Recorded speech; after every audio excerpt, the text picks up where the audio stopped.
After a woman rescued an injured swan, strangers helped her get the bird across the city to a rehab center.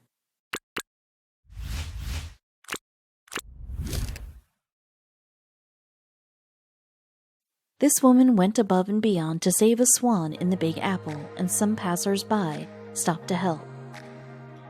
When Ariel Cordova Rojas rode her bike to Jamaica Bay Wildlife Refuge in Queens, New York last November, she planned to go hiking and birdwatching.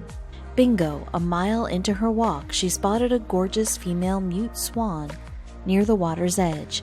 Cordova Rojas, 30, who had worked at the Wild Bird Fund Rehabilitation Center in Manhattan, knew that mute swans can be aggressive, but as she approached this one, it didn't move. She was certain that the bird needed medical attention.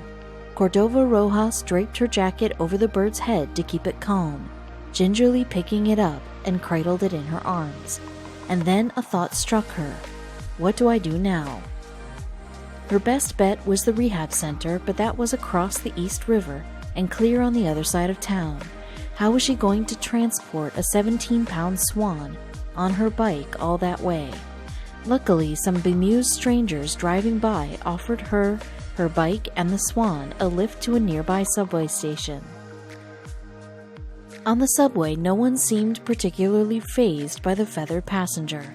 One guy says Cordova Rojas was sitting right in front of me on his phone. I don't know if he noticed there was a swan in front of him.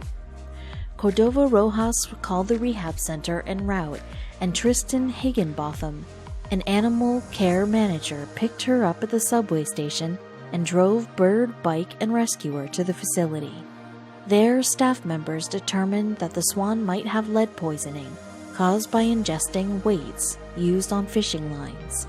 The staff got the swan back up on her webbed feet.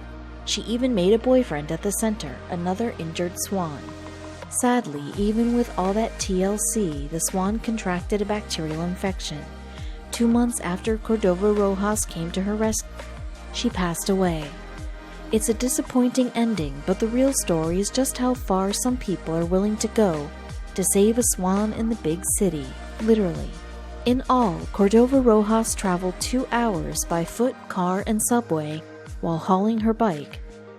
Says Higginbotham, that's the perfect summary of who she is.